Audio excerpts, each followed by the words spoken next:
Hello, hi, good evening, everybody. Welcome to sorry, welcome to another session of questions and queries and doubts and thoughts, ideas related to graphology. We shall carry on with another session today in regards to the nature of what we do here every week. So, as people log in and tune in, we'll be getting more questions today. And after this session, there will be another short session in regards to matrimonial graphology.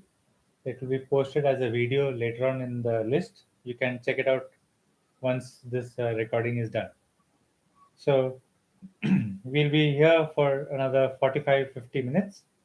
And once that's over, a 10-minute break, and then a new session for around 15 minutes will be done for a special part of graphology. Okay.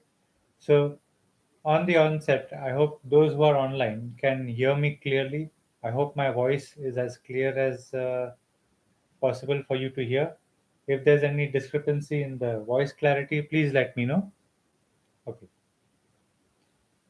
So, let's get on with the questions today. It's very interesting to see how many of you all have asked questions, and I think what happened was that last time, just as the session ended, there were a couple of questions that came up. So if those people are there online today, I would be happy if you could repost the questions so that we can answer to them.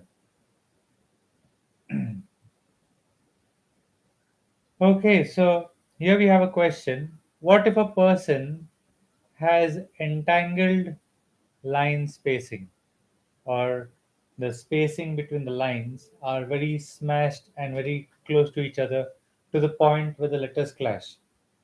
So the thing is that if a line doesn't get enough space for its formation, it means it represents a habit that has not been given enough time.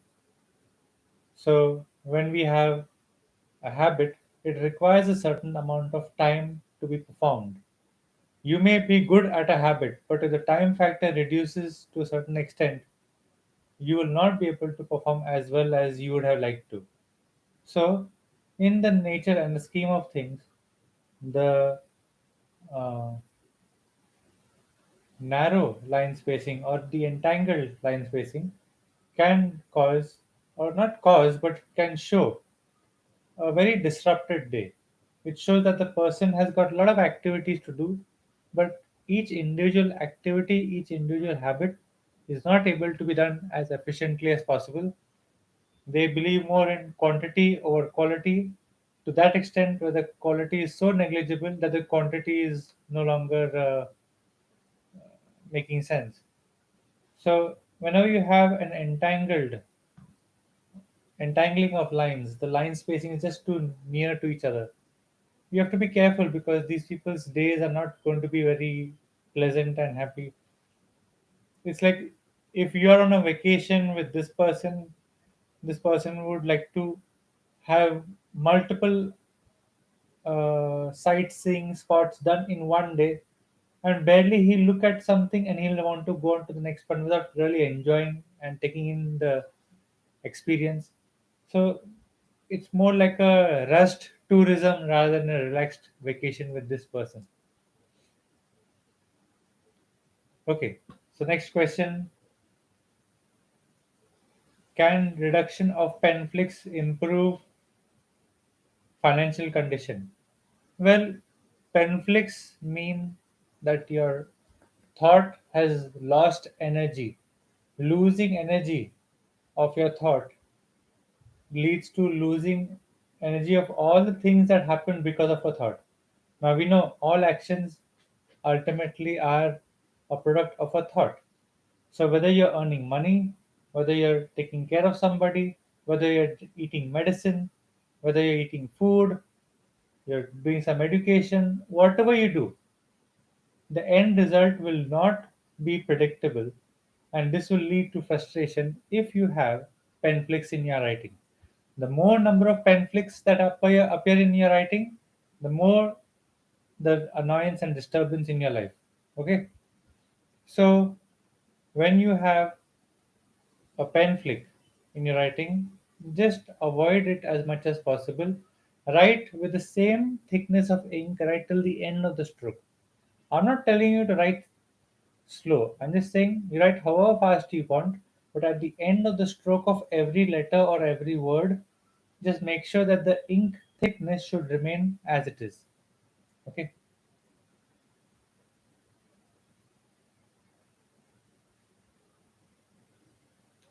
Okay, those people who are there online, I hope my voice is clear to you. The reason why I'm asking you is because I have installed a new microphone.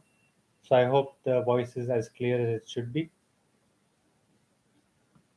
Okay.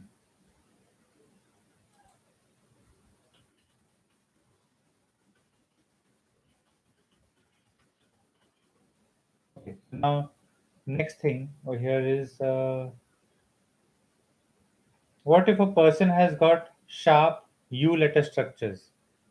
When a person has got a sharp U letter structure, that means that where he's supposed to have patience to learn something, or he's observed something and he's not able to uh, give it some time for its understanding, that's when we have a letter U that looks like letter V. Okay, let's take for example, you're traveling somewhere and on the opposite seat you saw somebody opening a lid of a tight container in a different way. They didn't directly teach you, but it was something new to learn. So instead of having the patience to learn it, the mind just jumps to conclusions. Generally, people who write a letter U that looks like letter V, they're going to jump to conclusions, and 90% of the times, these conclusions are of no use. They've got no uh, adherence, or they've got no harmony with the nature of learning. Okay, so now you got the next question here. How do you learn the full graphology course and where do you learn it? So you can learn graphology wherever you'd like. There are many teachers available. I do teach graphology myself, and I've been teaching since last over 15 years. Although this is my 16th year in the field of graphology, I have been teaching last 15 years, and uh, whether it is a casual hobby or whether you want to become a full-time professional or you want to just learn everything just to gain some knowledge and a skill, you want to help some people around you, you want to be a professional who uses graphology as an extra tool, whatever your purpose in graphology, I'm sure I can cater to that in terms of its training courses. And I do teach personally, sometimes one to one, sometimes in a small limited batch. And with that, what happens is that we learn, we practice, we have practice sessions, there are tests, I do give certifications. And with that, what happens? The once you get a certification, the certificate is not based on your attendance of the course. It is based on your performance after the course. Some people take weeks and months to get the certificate because depending on their level of practice. Okay, so it's all legitimate. You can learn this science. I'm happy to receive your questions during the course. If you can come up with a logical reasoning for some of the topics which I teach, then we are ready to incorporate it. And it's an open book. It's an open classroom full of questions and queries. Okay. So later on I'll be having my details, contact details posted below the video. You can connect with me, and I'll be happy to share the details of the courses. Okay. The next question is, what should be done to manifest quicker and also surety and clarity in life while writing? So, manifestation. Well, ideally, the letter S is the thought pattern that deals with manifestation. But if you want something to manifest quicker, it doesn't work that way, because if something were to manifest quicker, then it's just a direct action. It's not manifestation. Like, let's take for example, uh, let's say you hope to have a vacation one day. You hope you can manifest enough time and money to take a vacation one day. So that's manifestation. You earn, you work, and by chance something good happens to you and things happen. But if you want to manifestation to be quicker, go ahead, take a loan, borrow money, or work harder, earn money, earn faster, get your ticket, fly off. Okay. So manifestation is not about it appearing quickly. If you want something quick, you might as well hunt for it. Huh? If you hope luck becomes quicker for you, then that's like almost like a lazy person hoping that he loses weight by sitting on the couch. Now, by chance, if his metabolism kicks in, then he's gifted. But if he's not, then he needs to get out and do the work. So, I guess if you want manifestation to be quicker, just do the hard work that leads to that manifestation a little better. And with sincerity and honesty, I'm sure you'll get the result which you're looking out for. Okay. So, the next question here is, I have a letter C that looks like letter E. If your C looks like letter E, that means the meaning of C is replaced, and it's replaced by the letter E. So that means that the social factor C is replaced by the cultural aspect of E. It means that when you're going to attend a social gathering or a social environment event, or you're just going out and chilling out, you make it a cultural aspect of your life. Like some people, they want to attend a wedding or they want to attend a party only if it's culturally appropriate to them. Now, that's fine if they feel like they want to be in their own community, that's perfectly fine. But then when they go to the party, which is a social event, and try to make it a cultural thing, that's when the clash happens. Okay. So if you're going to a rock concert and hoping there's going to be ballet, then you're going to be in trouble. And you're going to start complaining that I wanted to watch ballet in a rock concert, then that's where you're having the wrong idea of attending the event. So just remember that whatever the letter gets replaced by, that meaning is also being replaced, and normally it has a negative effect. Okay. Now the next question is, please share how graphologists analyze compatibility between partners. This is actually a very difficult thing to do in terms of compatibility, because you see, what my perception is about compatibility could be very different compared to another person's idea of compatibility. Yes, there's a certain underlining trait where obviously we don't want too many red flags in a person. Huh? He's a chronic cheater and he's just absolutely unfaithful, has got no trust factor, and he's just a bad person inherently, then we would say, okay, that's where handwriting could help you to get out of trouble before you get into it. But after that, let's say everybody's got their own criteria and choice. Like, let's say one woman is having a partner, and that partner smokes. Now, in my mind, smoking is not good for health, and I would not want a partner to smoke. But in her criteria, she's fine with it. She's like, I don't care. I like the person, even if he smokes. There's nothing bad or good about it. And that's their issue to take care of. That's their that cohesiveness, that their arguments, their debate to take care of.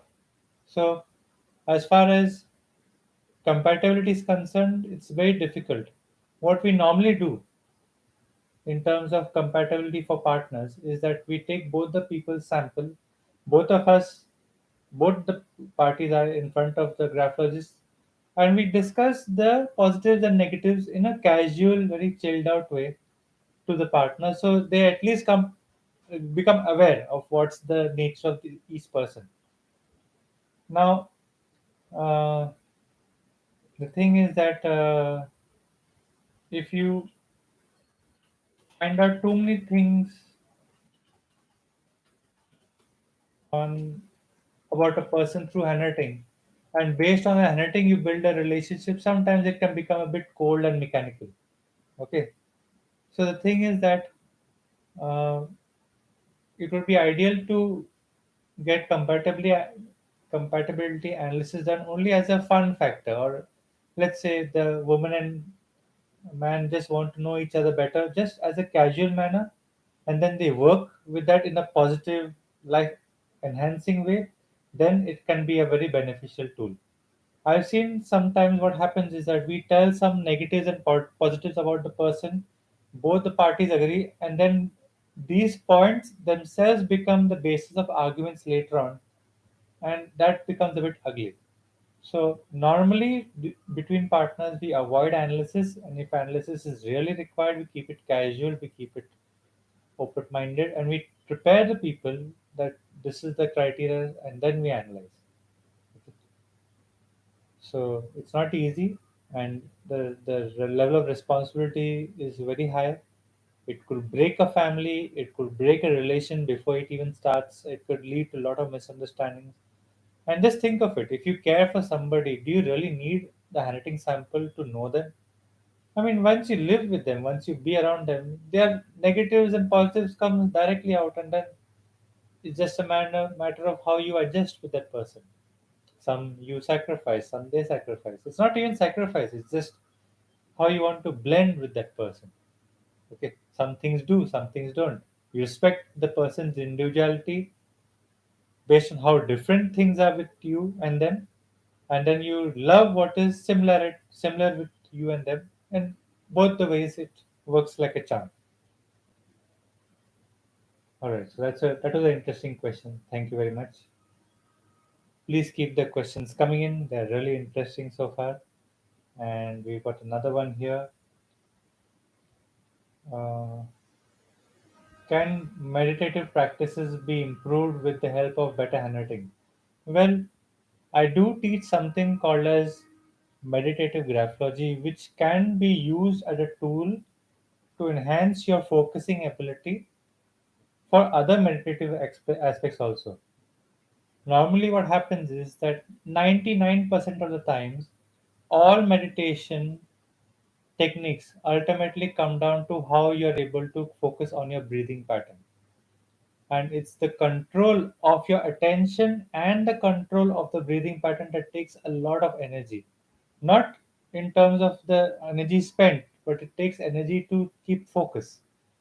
It's so easy to get distracted from the breathing pattern. It's so easy to get distracted from the focus required on the breathing pattern. So that we can improve, that we can enhance through certain writing practices. In fact, I have a certain meditative practice where we write O in a certain way. And as we breathe with the writing of letter O, we are able to improve our meditative capabilities.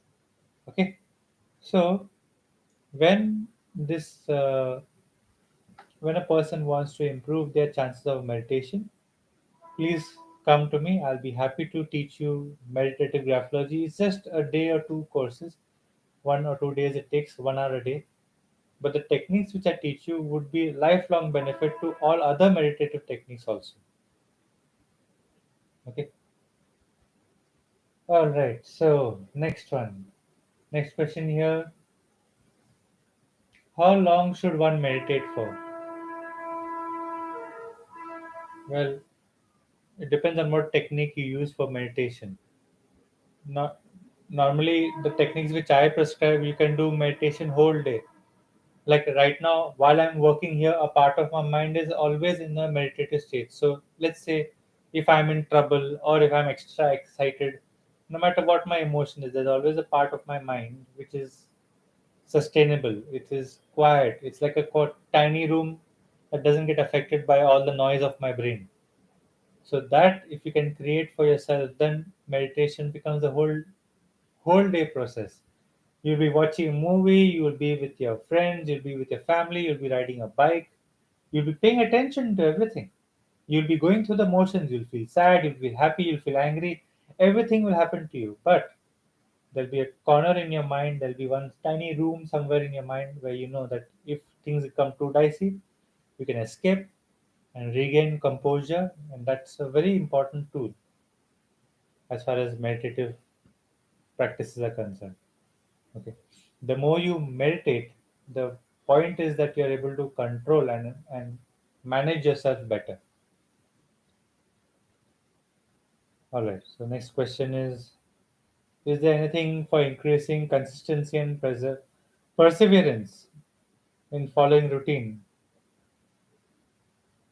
You are very inconsistent no matter how hard you try. So normally inconsistency and lack of perseverance happens when you don't have a strong why reason. Why you're doing something, why you have to do it every day. If it's not a strong reason, or at least if it's not a fun reason, you'll not do it as much. So increase your why reason, or even if you don't have a why reason, have fun. Maybe the fun will give you a better reason to know why you're doing something. And it's just for the heck of doing it, that also is fine, but the fun factor should be there. You normally see children doing this. They'll play with a silly old toy, it doesn't matter, but they want to do it and they'll focus on that for 3 to 4 hours. Why? Because it's fun. You ask them, why you're playing with the toy for so much long time? It's like fun. I love it. They just give you a positive feedback. So if you bring the fun factor or the strong why factor into the activities which you do, consistency and perseverance will never be a problem. Okay. The day I get bored of coming every Wednesday on this channel to talk to you all, I'm going to be inconsistent, right?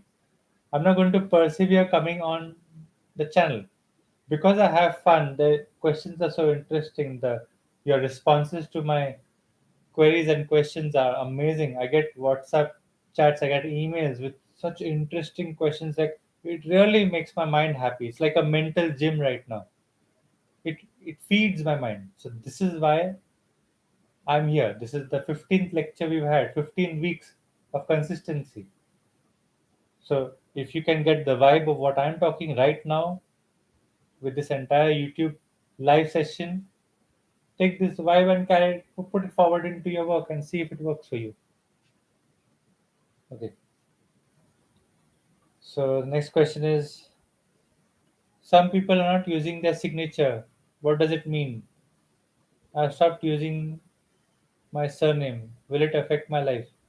Well, we are in a much digital world right now where signatures are extremely rarely used. Like probably only when you have to sign important bank papers or property papers or very important, I mean, documents. That's only when. Like maybe 10 years ago, signatures were much more commonly used because if you received a courier, you received a package, you had to sign on certain certificates or you had to sign on certain things to approve certificate. I mean, signatures are used much more, but nowadays, digitally approved, computerized signatures and all that has made signatures almost rudimentary. I'm sure there'll be a point of time where signatures become just a fun factor to analyze and uh, no practical way to actually use it because the nature of authentication is becoming very different. Okay, if you don't use your surname in your signature, it will affect your life, but it depends on what your life consists of right now. Let's say if you're a chilled out person, you worked all hard in your life, you retired, and you just want to relax and not improve, not putting a last name or a surname won't really affect you that much. But then if you're a young person who wants to be a little more successful in life and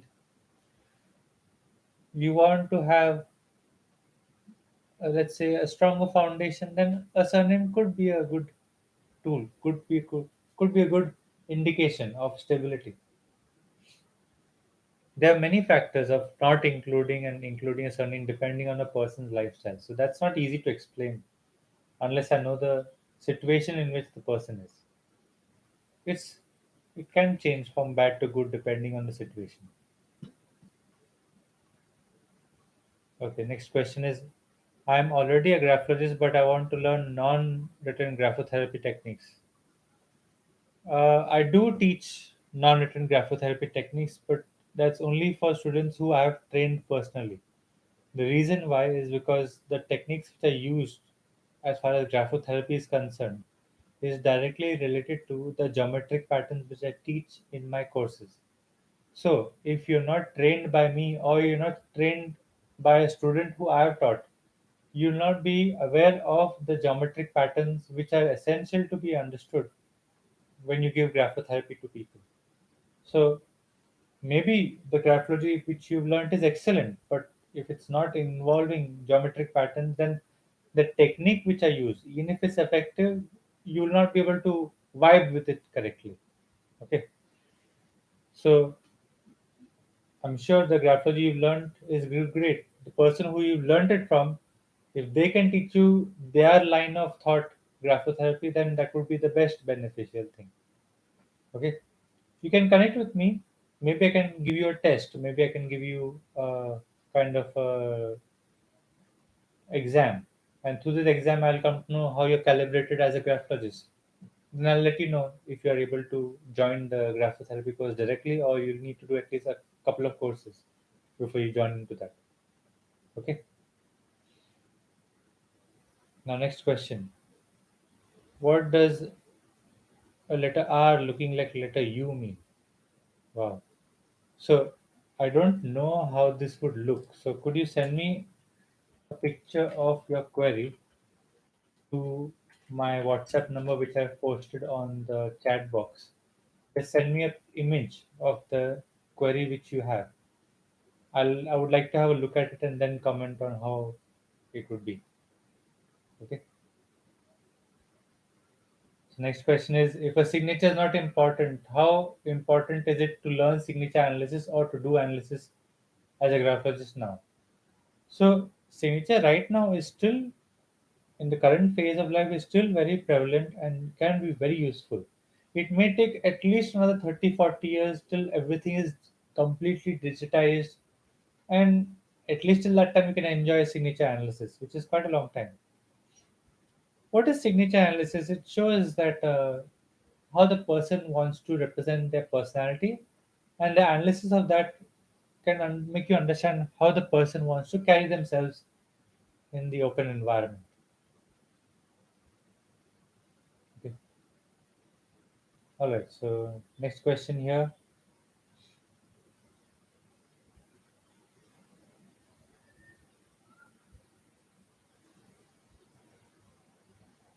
Okay. Here's the next question. This person has an uncle and a relative who is quite rich, financially rich, but he's losing a lot of money. Will graphology or graphotherapy help? Well, if you're at a higher post in your work or if you're owning a big business, then losses are not directly because of you. It can be triggered by you, but there could be many other factors. So, yes, handwriting analysis can at least help us identify the source of the problem or what's the issue, why is the person losing so much money. And if it's not the person handwriting, then we analyze the entire company's employees and staff's handwriting to make sure that everybody is dedicated to the work. Because if the company has good plans and the head is good and everybody is fine, and the work should result into profits, but then there are certain team members that don't function well, then it puts a it's like a stick in the cycle. It just stops everything. So with corporate graphology, you can help to improve profits of your company, profits of your business, and as you work on the mindset of people, you'll be able to relate to them better rather than just having boss and employee relation. Okay. Now next question here is, Does the name of the person affect the life path of the person? Well, this is a question that's related to mystic graphology. In mystic graphology, what I teach is how you can use your name to your advantage based on the letter structures that are there in your name. Let me explain to you this concept in a short form. Have you ever heard of a topic called as mantra? You have you ever heard of this word mantra? What is this? Mantra is a certain sequence of words said in a certain way repeatedly for a couple of days, couple of weeks, couple of months, years, decades. And once that mantra receives that certain level of frequency and vibration, it starts to affect your life in a very powerful and concentrated way. In a way, a simpler way to say what mantra is, like a prayer. Prayers are like mantras. Why? Because we repeat the same words with a certain faith, with a certain tone of voice, and with that, what happens is that we invoke a certain energy around us. Right now, one of the words in your life which you've been listening to since your birth is your name. So, in a way, your name has a frequency of a mantra, of a prayer. Now, each name of the person has got its own unique letter combinations. So that means that those letters, when you keep on writing over a period of years, they tend to have a psychological effect, almost like a mantra, on your body. So let's take, for example, if your name is John, okay, your name is John. If I say, hi, Michael, hi, Joel, hi, Mary, hi, Stephen, doesn't nothing happens to you. But the moment I say, hi, John, even though John is just a word, but it is your word. There's a vibe that gets triggered in it. So when you understand the letter structures and you stitch it up with the name dynamics, which I teach in mystic graphology, you're able to understand what are your benefits that you can reap through the name of the letters in your name. It's like how you have these superhero movies. Like one superhero can fly, superhero can be very strong and break things. One superhero can be mind controlling. So each superhero has got its own property. Same way, a name has got certain letters which has got certain properties which you will get more benefit of because it's become like a mantra in your mind. Okay, so maybe in the next lecture, I'll be able to give a demonstration about mystic graphology and how it works, how it functions. Okay, so I hope that's understood about name dynamics. The name letter structures can make a difference. Okay, next question here. Why a person changes the room setting frequently? Is it related to some psychology? Well, if you want to understand why a person changes a room setting, or you want to see why a room is reshuffled, then that science is with a science called as Vastu Vastu Shastra or Vastology. Okay, but in hunting, it can be seen as a desire to maybe just find a comfortable way to handle stuff in your life. Maybe you got so many things and the space is less, so you're not able to manage the coordination of these things and still have space in your room to move. Or you got ample space but you want things to look aesthetic. There could be multiple ways to understand the reason why a person shifts things in the room. All right, so I've got the letter structure here which somebody wants me to understand. Oh, all right. So this is interesting. What happens when the letter R looks like a letter U? Very interesting topic. All right. So I'll just show this letter structure on the screen so that we all can have a look at it. Okay.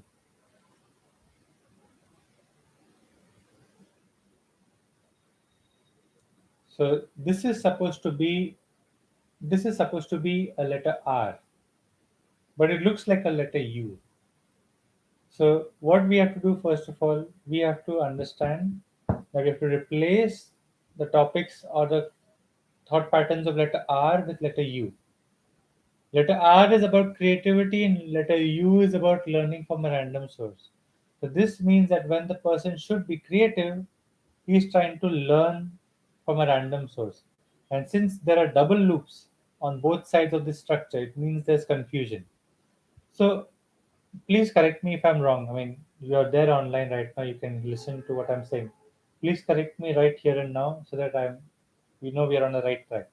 So what happens is that this person takes up a creative responsibility or a responsibility or an assignment that requires creativity, and when they get into it they suddenly realize that they can't manage it.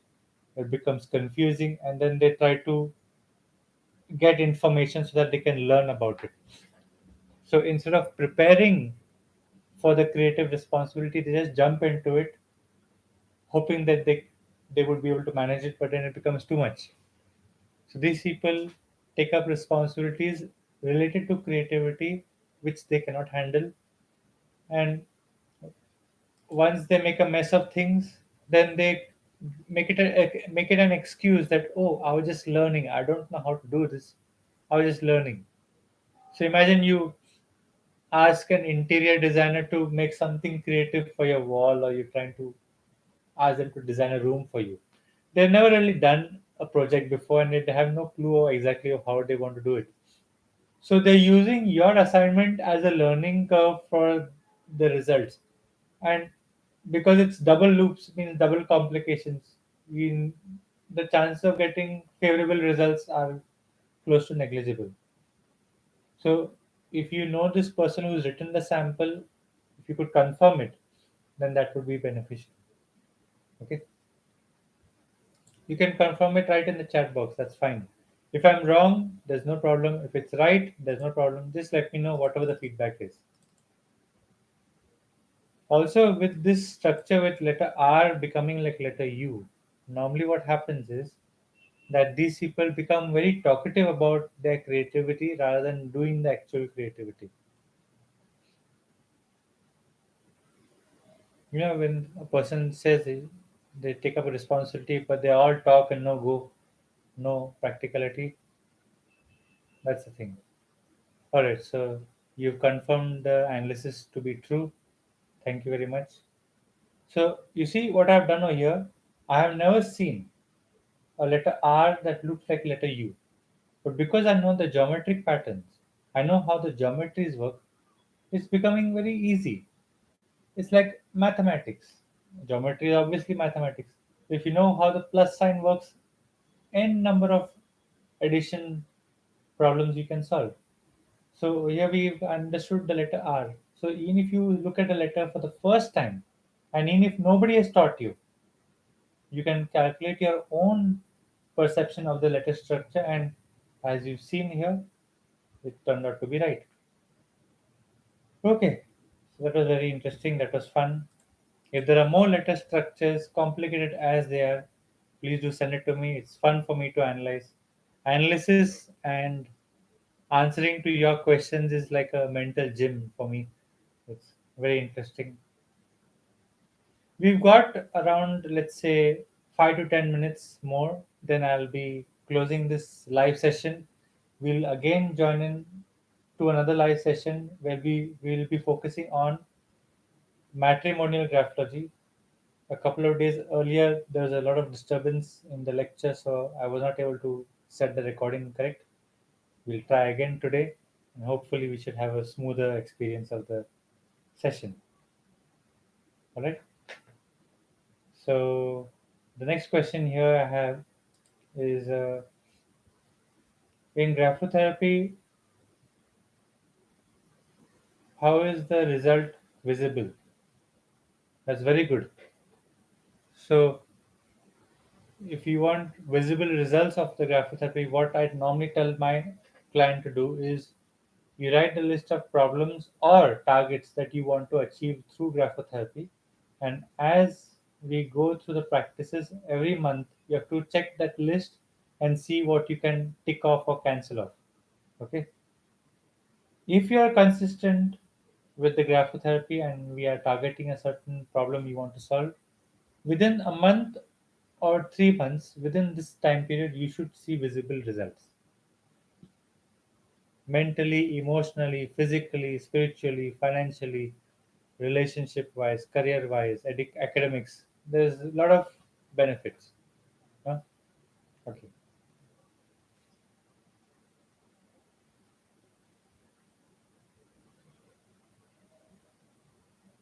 Okay.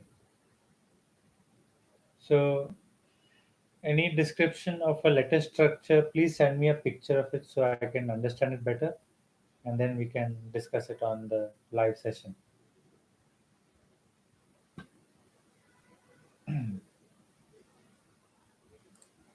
All right. So, the next question here is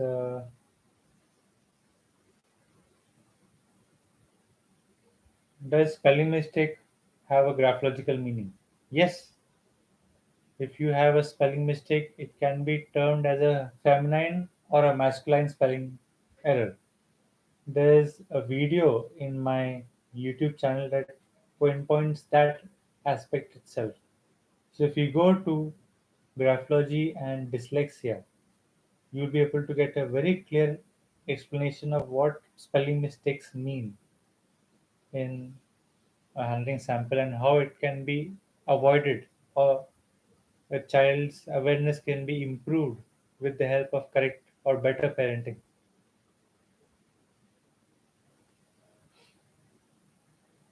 All right, that was interesting.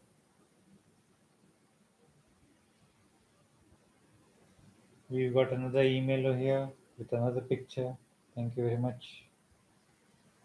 Let's see what's the next letter structure query that we have. Okay, so a person has sent this letter structure to be analyzed, and this is a letter capital R. So, first of all, the violet chakra or the top chakra is not being there's a gap. It's not being touched correctly, and there's a very huge analytical form. And in a way, there seems to be more like a flare of writing. Probably this looks like a signature R.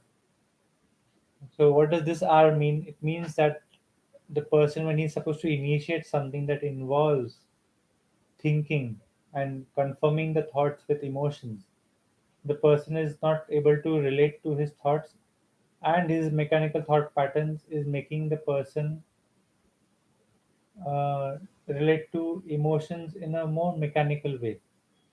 The smoothness through which the person should experience the transition from mental to emotional state of being, the smoothness has become more of a mechanical aspect.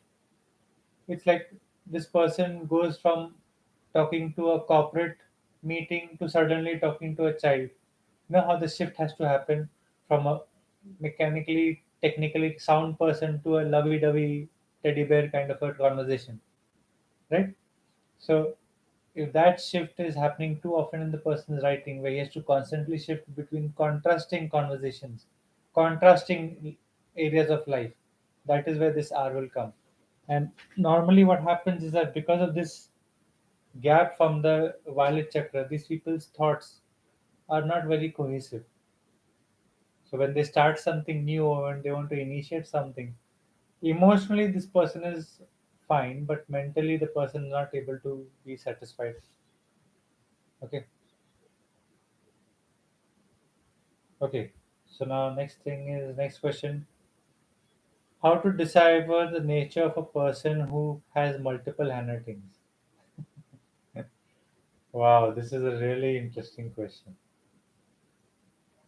Well, the degree of multiple handwriting can mean different things. Let's take, for example, you have a standard writing where letter structures fluctuate a little bit.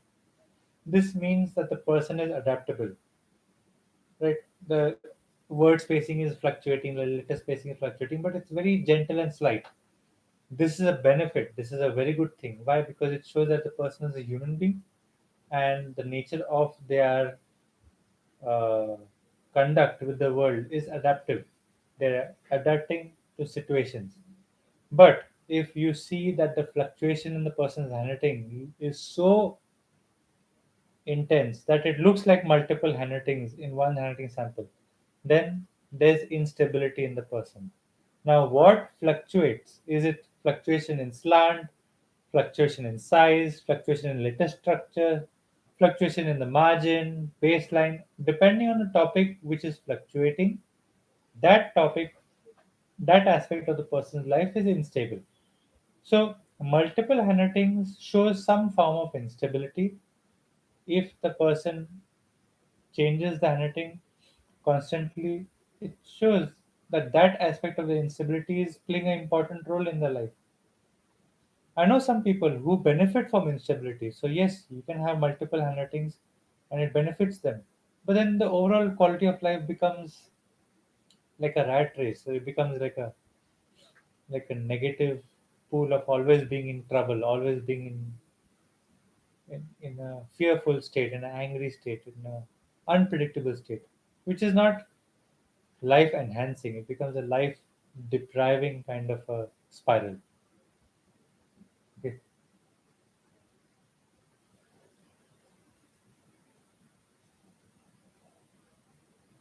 Okay. So now next question here is okay. This is going to be the last question for today, and then we'll meet we'll meet next Wednesday for the standard questions, and we'll meet again in the next 10 minutes live again on the session for matrimonial graphology. All right. So the question here is